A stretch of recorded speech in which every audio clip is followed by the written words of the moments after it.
Bagaimana kabar saudara-saudara? Pernahkah dalam hidup saudara-saudara, saudara merasakan ketika saudara tidak mampu, tidak sanggup, dan hampir mustahil untuk memenuhi tuntutan hidup? Saya punya pengakuan bahwa saya sering mengalaminya. Bagaimana dengan saudara? Tapi kebenaran firman Tuhan dalam Ibrani 4 ayat 15 mengatakan tentang imam besar agung yang mengalami apa yang kita alami. Dia juga dicobai, merasakan kelemahan-kelemahan kita, tetapi dia tidak berbuat dosa. Apa hubungan firman Tuhan ini kepada kita sehingga kita dapat menjalani kehidupan dan memenuhi tuntunan hidup? Selamat datang di Selah, di mana kita akan belajar firman Tuhan, dan sebelum kita masuk ke dalam kebenaran firman Tuhan yang akan memerdekakan kita, mari kita memuliakan Tuhan bersama.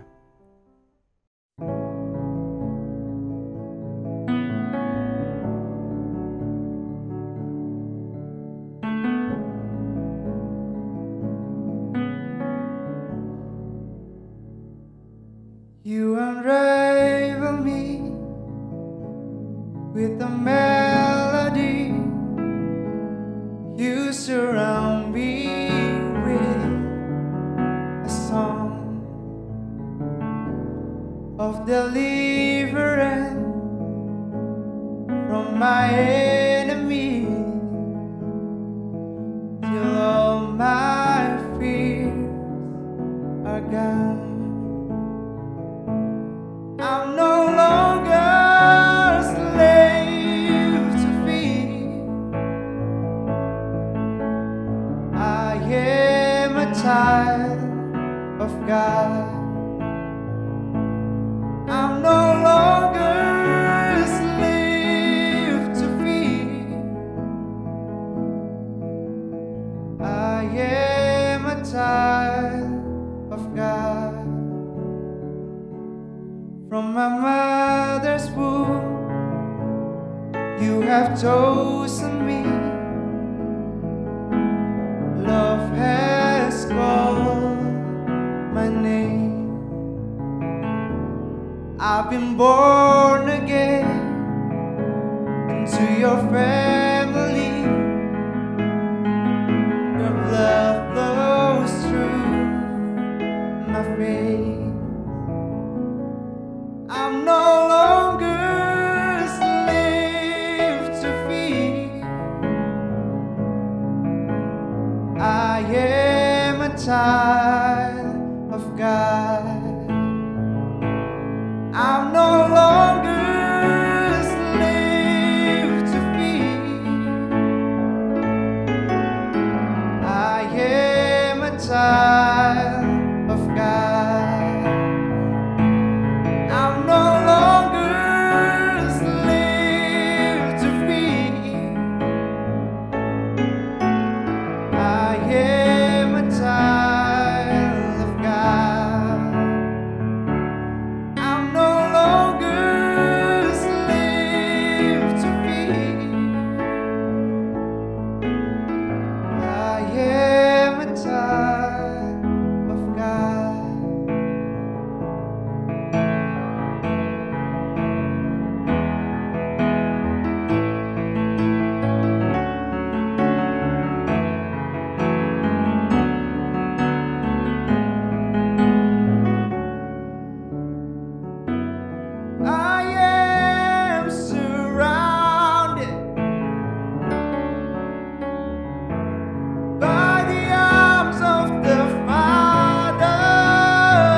Salah satu cerita favorit saya sewaktu saya masih kecil di sekolah minggu adalah kisah Yesus memberi makan 5.000 orang. Menariknya itu hanya jumlah laki-laki saja yang dihitung, 5.000 orang. Belum termasuk perempuan dan anak-anak yang hadir sewaktu itu. Dan berapa jumlah total yang diberi makan itu masih misteri ya. Banyak orang membuat prediksi masing-masing, segini, segitu. Tapi yang pasti ada 12 bakul sisa yang didapatkan, dikumpulkan dari mujizat itu. Alangkah baiknya jika hal itu terjadi pada masa-masa ini ketika saya bingung apa yang akan saya makan besok. Kemudian Tuhan membuat mujizat yang tidak hanya memberi makan kepada saya, bahkan ribuan orang lain. Tapi itu khayalan saya. Lebih dari kenyang perut, mari kita kenyang akan kebenaran firman Tuhan yang akan memerdekakan kita. Kisah ini dicatat di dalam 4 kitab, yaitu Markus, Matius, Lukas, dan Yohanes. Di Matius 14 ayat 13-21, Markus 6 ayat 30-44, Lukas 9 ayat 10-17, dan Yohanes 6 ayat 1-13. Keempat kitab mencatat dengan cara berbeda dan dengan perspektif berbeda. Mari kita belajar bersama-sama. Pertama mengenai latar belakang peristiwa ini. Yang pertama, bahwa Yesus baru saja mengutus murid-muridnya untuk melakukan pekerjaan pelayanan dengan mujizat, dengan kuasa. Dan para murid melakukannya dengan kuasa. Mereka mengusir setan, mereka mengajarkan tentang kerajaan Allah. Kita dapat melihatnya di Markus 6 dan Lukas 9. Yang kedua, latar belakang lainnya adalah bahwa Yesus mengalami penolakan. Kalau di Matius 11 ayat 53-58, Yesus mengalami penolakan di kampung halamannya. Itu ada frase yang cukup terkenal bahwa seorang nabi ditolak di kampung halamannya. Kemudian di Yohanes 5 ayat 1-47, kita lihat bagaimana Yesus mengalami penolakan dari tokoh-tokoh agama dan orang-orang Yahudi. Karena dia melakukan penyembuhan yang luar biasa, tetapi dilakukan di hari Sabat. Itu membuat dia mengalami penolakan. Dan hal yang ketiga, bahwa Yesus baru saja mendapat berita bahwa Yohanes Pembaptis dibunuh. Matius 14 ayat 1-12, Markus 6 ayat 14-29, dan Lukas 9 ayat 7-9 menjelaskan bagaimana Yohanes dipenggal. Dan kabarnya kemudian sampai kepada Yesus. Ya, kita lihat bahwa Yesus memulai pelayanan dan kemudian Yesus sudah mengutus murid-muridnya. Kelihatan kalau pelayanannya sudah maju. Murid-muridnya sudah melakukan apa yang dia ajarkan dan meneruskan apa yang diajarkan dan dia lakukan. Tetapi yang menyedihkan bahwa kerabat, sepupunya, yang juga adalah pelopor pelayanan dan mitra pelayanan Yesus, baru saja dipenggal oleh Herodes karena putri Herodias dihasut oleh ibunya untuk kemudian memenggal Yohanes Pembaptis. Bayangkan posisi kita ketika berada di posisi Yesus. Baru memulai pelayanan yang baik, kemudian ada kabar buruk. Dia ditolak, itu sudah dia sudah tahu. Tapi kemudian sahabatnya atau rekan kerjanya, Yohanes Pembaptis dipenggal. Dan Matius mencatat bahwa inilah sebabnya Yesus hendak menyingkir dan menyendiri. Kita lihat di Matius 14 ayat 13. Waktu menyingkir, bukannya Yesus kemudian punya waktu retreat, liburan sendiri. Malah yang terjadi adalah orang-orang berbondong-bondong mengikuti dia. Mereka ketahuan nih Yesus ke arah mana, mereka berjalan di darat untuk menuju tempat tujuan Yesus. Tetapi kita melihat bahwa Yesus ketika mendarat, Matius dan Markus sama-sama mencatat bahwa tergeraklah hatinya oleh belas kasihan melihat orang-orang banyak ini. Dia lalu melayani mereka. Matius bilang Yesus menyembuhkan orang-orang sakit. Markus bilang dia mengajar mereka karena mereka seperti domba yang tidak punya gembala. Kemudian sepertinya Pelayanannya dilanjut meskipun dia sedang lemah, mengalami tekanan. Tapi tidak berhenti di situ. Muncul masalah baru yang kemudian menjadi kisah yang saya bilang tadi salah satu favorit saya ketika waktu masih kecil. Hari sudah malam dan mereka belum makan. Markus 6 ayat 31 menyebutkan, sebab memang begitu banyak orang yang datang dan yang pergi sehingga makan pun mereka tidak sempat. Bukan hanya orang-orang yang mengikuti mereka, Yesus dan murid-muridnya pun tidak sempat makan ketika itu. Mari kita baca di Yohanes 6 ayat 5. Ketika Yesus memandang sekelilingnya dan melihat bahwa orang banyak berbondong-bondong datang kepadanya, berkatalah ia kepada Filipus, "Di manakah kita akan membeli roti supaya mereka ini dapat makan?" Kita melihat sesuatu yang sebenarnya sudah terjadi, tapi kemudian Yesus bertanya kepada Filipus. Pertanyaan yang mengeluarkan kesadaran. Di sini banyak orang. Bagaimana kita memberi makan? Dalam hidup kita patut bersyukur ketika Tuhan memberikan kita kesadaran, mata kita terbuka akan kebutuhan yang nyata di depan kita. Respon boleh banyak, mungkin saja kita akan, wah ini kok begini, wah ada tuntutan di kiri dan di kanan. Tetapi kita pertama-tama perlu bersyukur karena Tuhan mengizinkan kita melihat kebutuhan. Kemudian yang menarik di ayat ini adalah di ayat ke-6, hal itu dikatakannya untuk mencobai dia, sebab ia sendiri tahu apa yang hendak dilakukannya. Jadi ketika kita dibukakan oleh Tuhan akan kebutuhan, fokus kita bukan apakah kebutuhan itu akan berdampak kepada kita, tetapi mari kita bersyukur karena Tuhan tahu apa yang Dia hendak lakukan. Respon Filipus dibilang, jawab Filipus kepadanya di ayat 7, roti seharga 200 dinar tidak akan cukup untuk mereka ini, sekalipun masing-masing mendapat sepotong kecil saja. Saya buat hitung-hitungan, 200 dinar adalah setara 200 hari kerja di masa itu. Kalau dengan UMK Surabaya 4.300.000 di tahun 2021, 200 hari kerja itu setara 39 juta.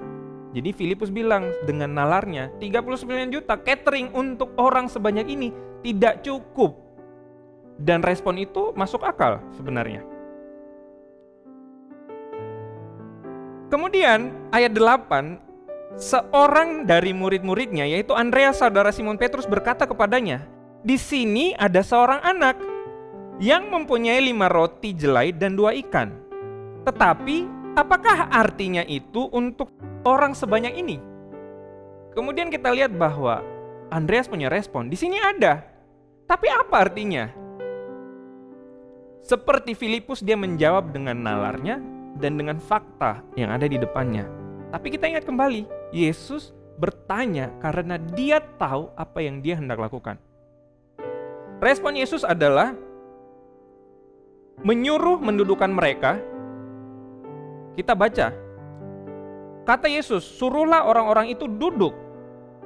Adapun di tempat itu banyak rumput, maka duduklah orang-orang itu kira-kira 5.000 laki-laki banyaknya. Lalu Yesus mengambil roti itu, mengucap syukur dan membagi-bagikannya kepada mereka yang duduk di situ. Demikian juga dibuatnya dengan ikan-ikan itu sebanyak yang mereka kehendaki. Dan setelah mereka kenyang, ia berkata kepada murid-muridnya, kumpulkanlah potongan-potongan yang lebih supaya tidak ada yang terbuang. Ada beberapa hal yang saya mau bagikan mengenai respon Yesus. Yang pertama, menyuruh mendudukkan mereka. Ada kebutuhan, Tuhan membukakan kepada kita, biarkan mereka tenang, suruh duduk. Kemudian dia mengucap syukur dengan hal sekecil apapun yang ada. Kalau kita lihat secara fakta dan secara nalar, yang ini apa artinya? Tetapi Yesus mengangkat roti itu, mengucap syukur dan memecah-mecah, membagi-bagikan. Begitu pula dengan ikan, mengucap syukur dan membagi-bagikannya. Tidak peduli seberapa banyak, Yesus melakukan ucapan syukur dan membagi-bagikannya. Dan berikutnya yang menarik tadi saya sudah baca adalah Yesus mengatakan, kumpulkanlah potongan-potongan agar tidak terbuang. Dan kalau kita mundur dari tadi saya pertama bercerita bahwa cerita ini dimulai dari waktu Yesus mengalami tekanan. Tapi dia ketika menyendiri, dia tidak berhenti dengan mengasihani diri sendiri. Tetapi yang dia terjadi padanya adalah dia tidak menutup diri, mengasihani diri sendiri, dia tergerak hatinya oleh belas kasihan.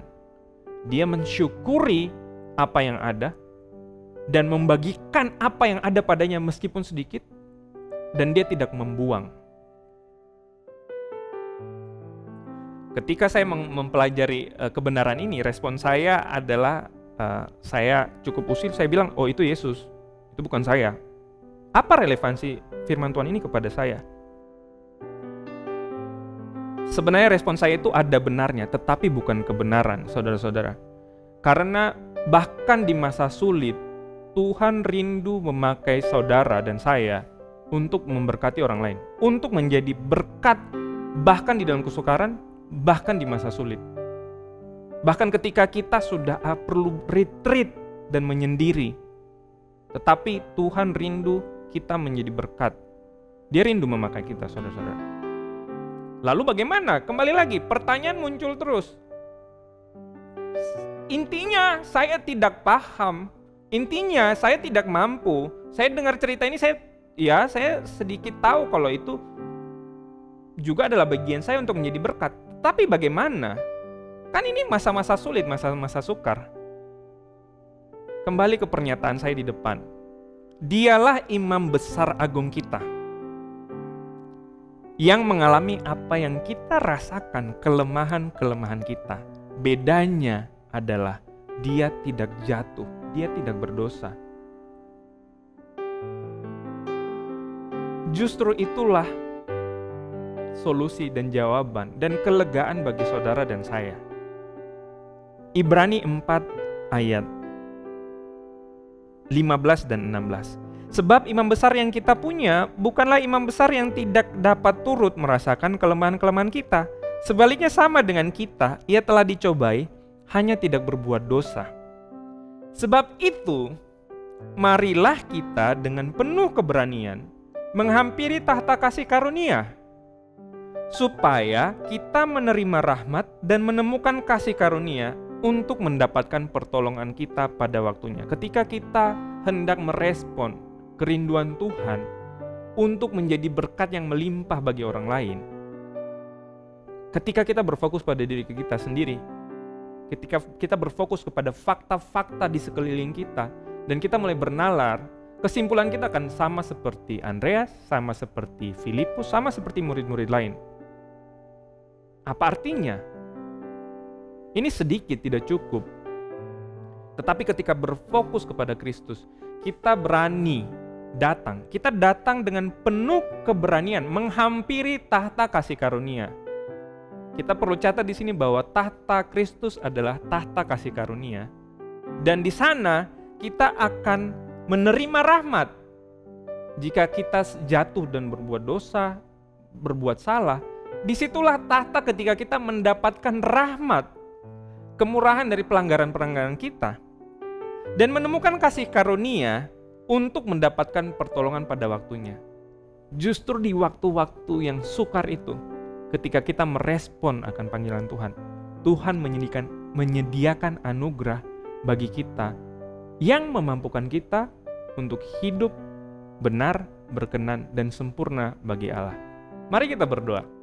Bapa, kami ucap syukur untuk kebenaran firman Tuhan hari ini.